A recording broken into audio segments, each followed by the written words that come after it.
Hi, I'm John. And I'm Julie.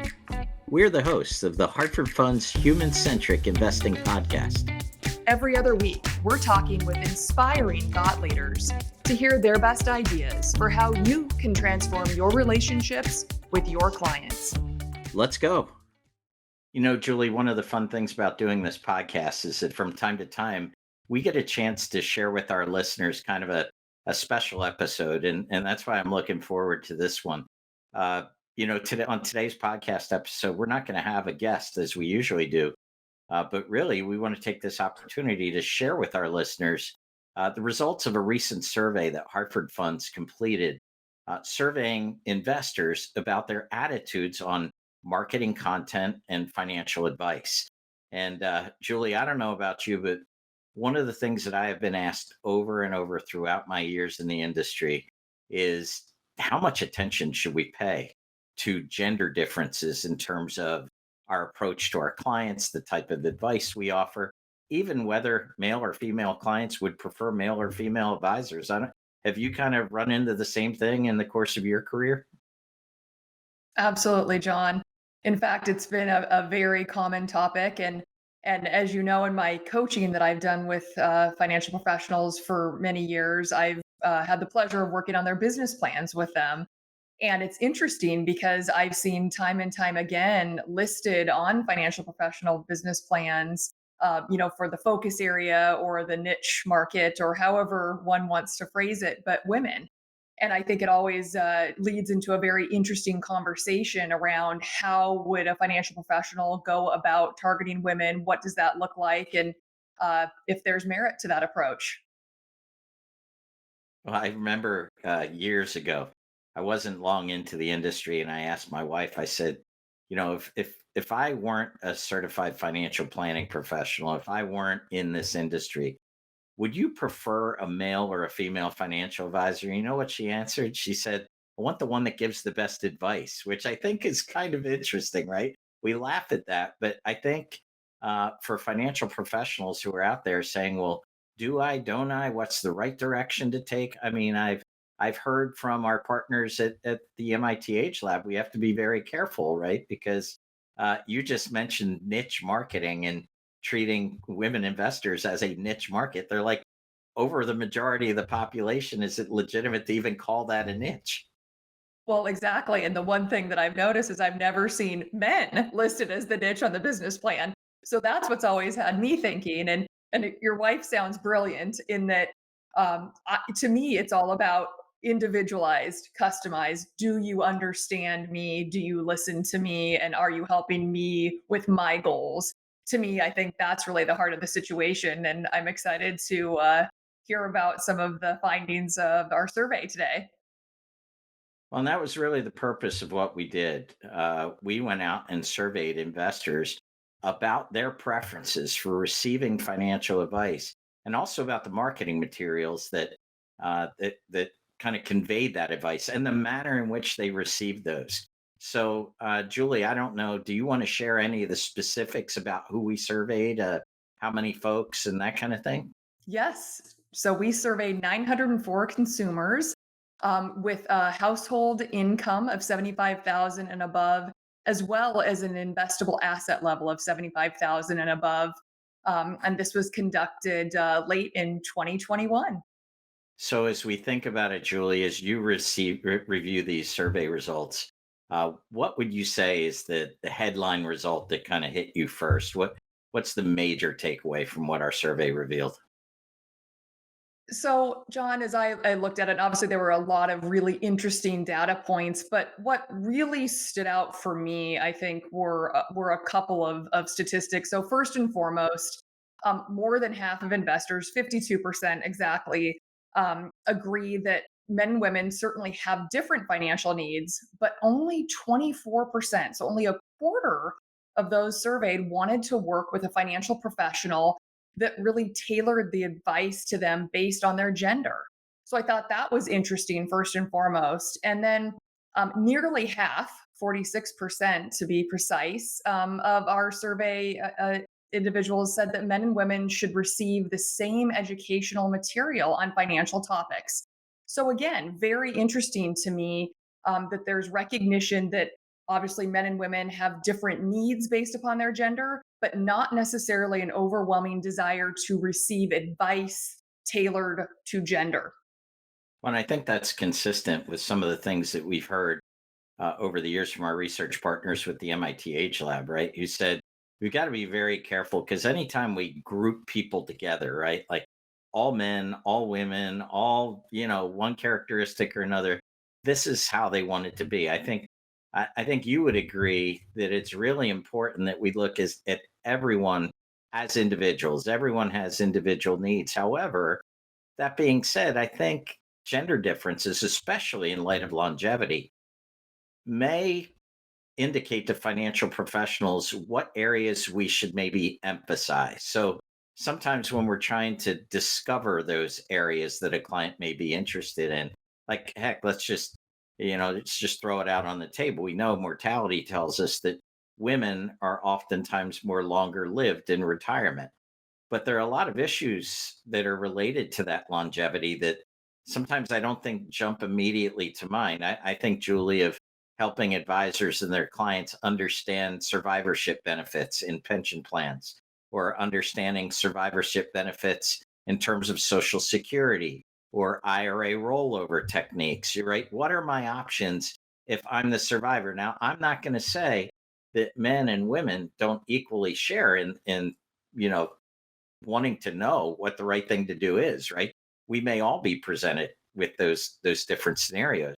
But I think in general, we need to know as advisors that oftentimes it is a woman who will be the survivor and will need to make these decisions. And we want to make sure, for instance, that this is something that she's familiar with. Absolutely. Couldn't agree more, John. And I know for my personal situation, and I know I've said it before, that my great grandmothers are 104 and 105 respectively. So my longevity is certainly amplified. And that's just one very small example. And, in our work that we've done with Dr. Joe Coughlin and the MIT Age Lab, Dr. Joe, I think, said it really well. Take, for example, a woman that has worked professionally for many years, many decades, and has had a career, and maybe even has had C in her title. All of a sudden, if she turns 65 or 75, whatever the age may be, it's hard to start asking for help. And so I think just considering some of those personalized situations and circumstances and engaging in those individual conversations with a financial professional really start to help her engage and really plan and prioritize for the next phase of her life. When I think it's important to understand for financial professionals that, it never hurts to go back and reinforce investing fundamentals, regardless of gender. I mean, I remember, Julie, last year, I was called in to help an advisor with a very high net worth client of theirs who brother and sister were called to manage the family finances. Brother had been doing it for a while and wanted to get his sister more involved in it. Well, by the time I talked to her, I came to realize she was a finance major in college. She herself was an incredibly successful businesswoman.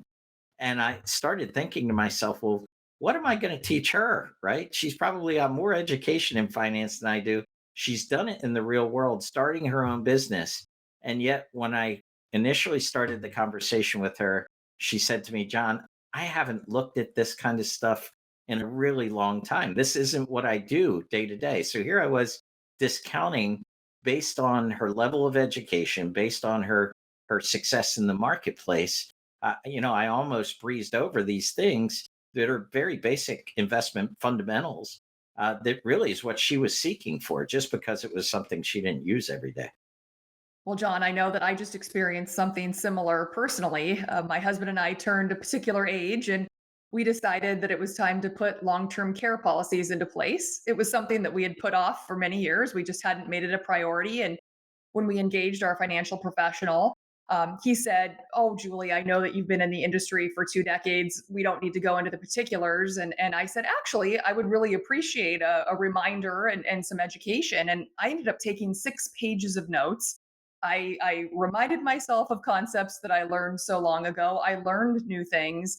But most importantly, I had that peace of mind that I really understood how all of the pieces were put together. And I think that, as you said, John, that assumption based upon someone's former experience, their current profession, or their path in life, that they either do or don't need that education can be dangerous. And so, making sure that we're having those personalized and individualized conversations, I know for me, it was very much valued and will be very valuable as I move forward.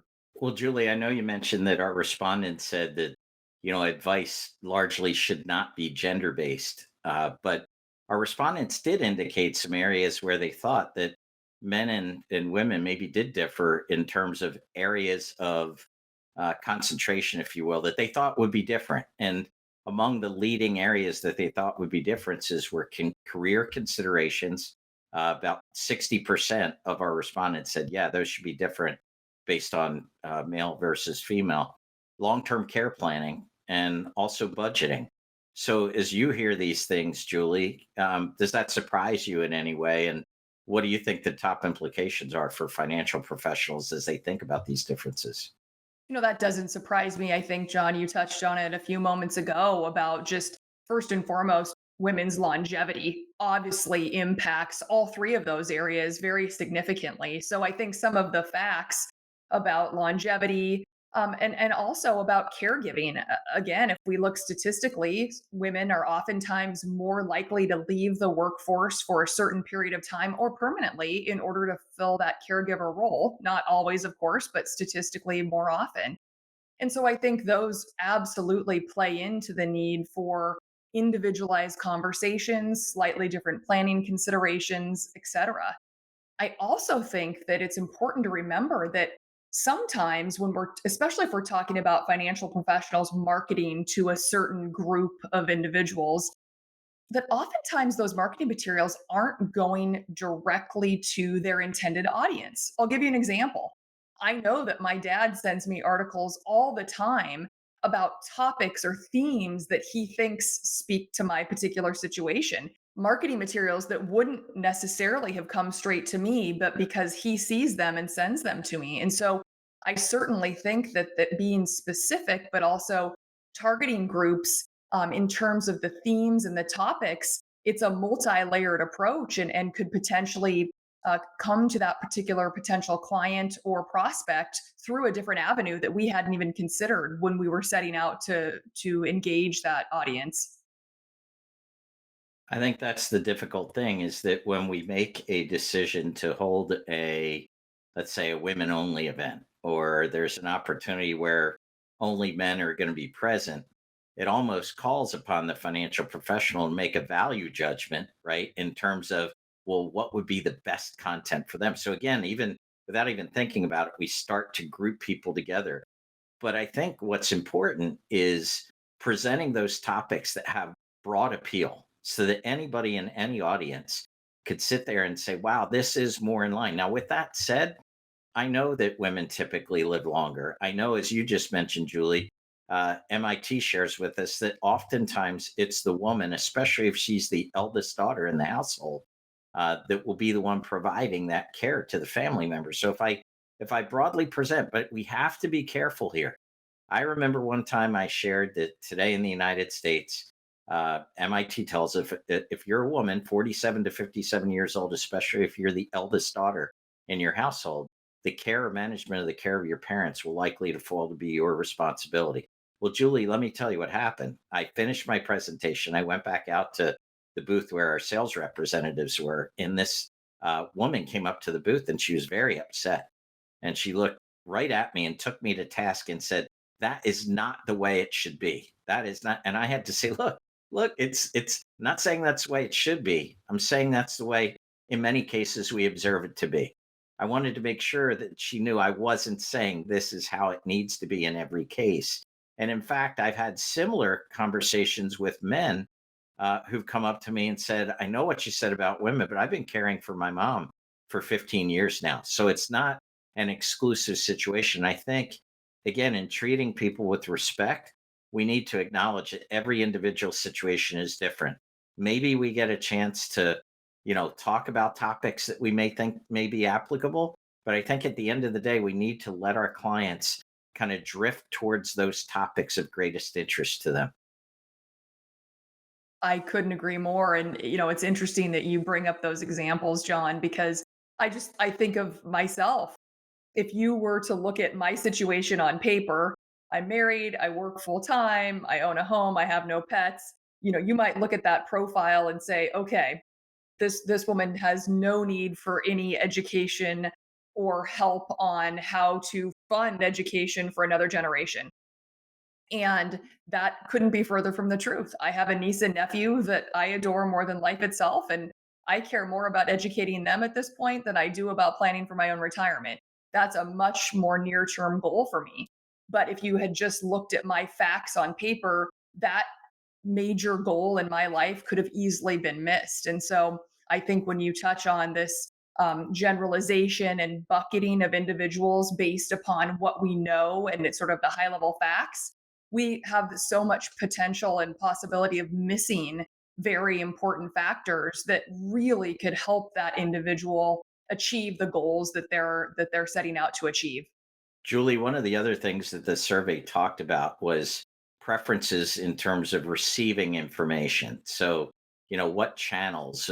Is it face to face? Is it email? Is it social media? So on and so forth. And I think that, generally speaking, if a financial professional says, "Well, I'm guessing the answer is all of the above," you'd probably be right. But was there anything that you picked up in our survey that you think it's important for financial professionals to acknowledge or maybe explore or be mindful of when they're trying to get these messages out there?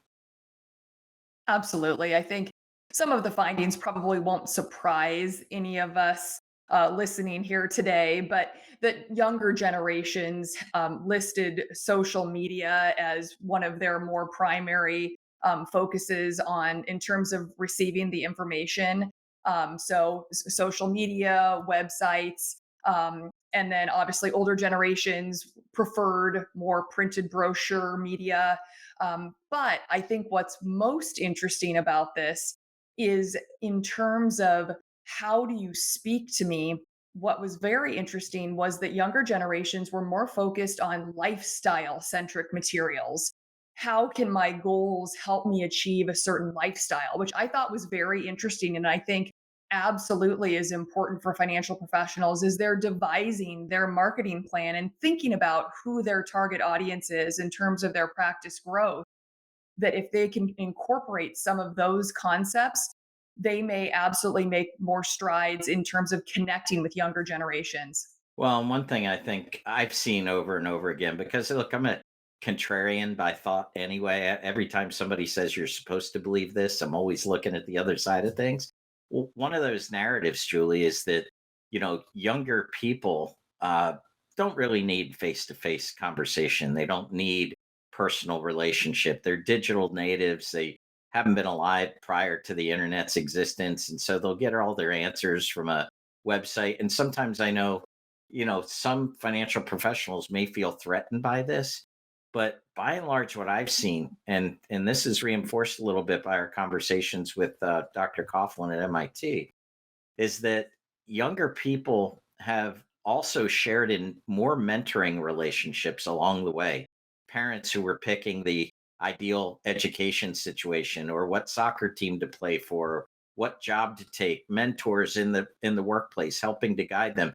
They really are getting a ton of guidance and they don't believe that there's going to be any difference in their desire for financial advice. They will supplement those face-to-face conversations with research that they can do online, and it's important to touch them in many different ways. But sometimes, Julie, I think it's less about chronological age than it is about life complexity, right? When we're getting that first job, and I wouldn't hesitate. I wouldn't tell my children that their lives aren't complex. I might get bopped in the nose, but the fact of the matter is, when we start getting into our 40s and 50s, we start having some investable assets that get to the level that are pretty serious to us. Our parents are getting older. We've got decisions that we have to make. Life becomes more complex, and I think with what you just said, helping to understand what those lifestyle goals are, those are things that don't easily come out of an algorithm. I like to tell people all the time, my life is not an algorithm. My life is an ongoing conversation things change, people change, ideas and objectives change. And this is where I think we feel confidently that sound financial advice, and by financial advice, I'm thinking more holistic advice, there's always going to be a need for it, especially as life becomes more complex. I couldn't agree more. And I also think from a financial advisor perspective, in addition to addressing the complexity and sort of that mosaic that we call life, I also think when we think about a marketing strategy, committing to something and consistently executing and implementing. I can't tell you how many financial professionals I've spoken to that have said it doesn't work. And I'll say, well, tell me what you've done. And they'll say, well, I did, LinkedIn for 3 days. And then I updated my website. And then I put one ad in the paper. And it's all one thing, one thing, one thing. And there hasn't been consistency and there hasn't been a long term approach. And I think that also is so important in terms of really making sure that individuals are seeing us. As we all know, it takes much more than one drip to capture someone's attention. In the world that we live in, with the volume, the velocity, and the complexity of information, it certainly is much more than a one-shot approach.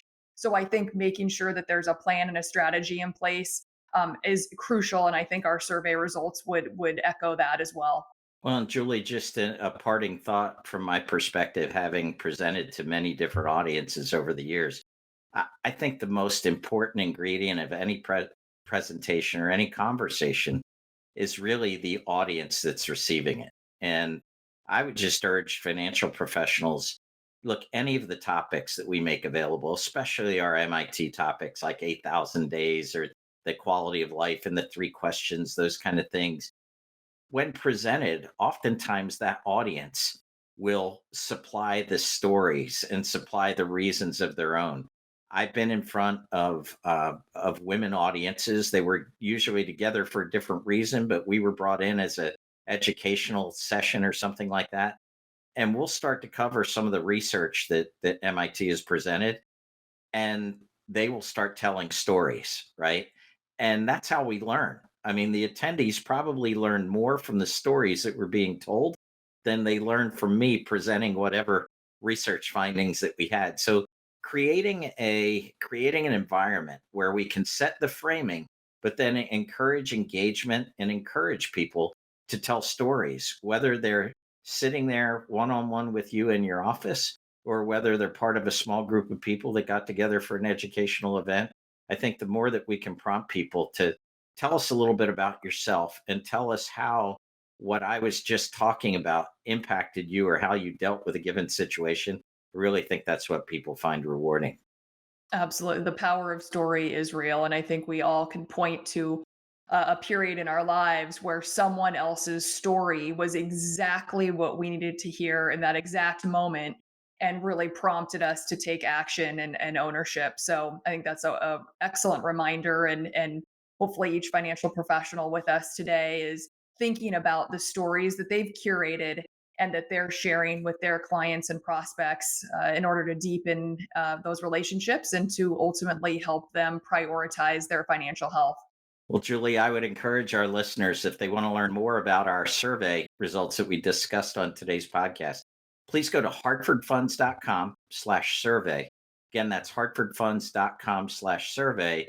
And also on hartfordfunds.com, you can find all of our content that we've designed to hopefully initiate some of these really interesting and in-depth, empathetic conversations. So, Julie, once again, thank you. Thanks for your insight on this topic. And to all of our listeners, thanks very much. And we'll see you next time on the next episode of the Human Centric Investing Podcast.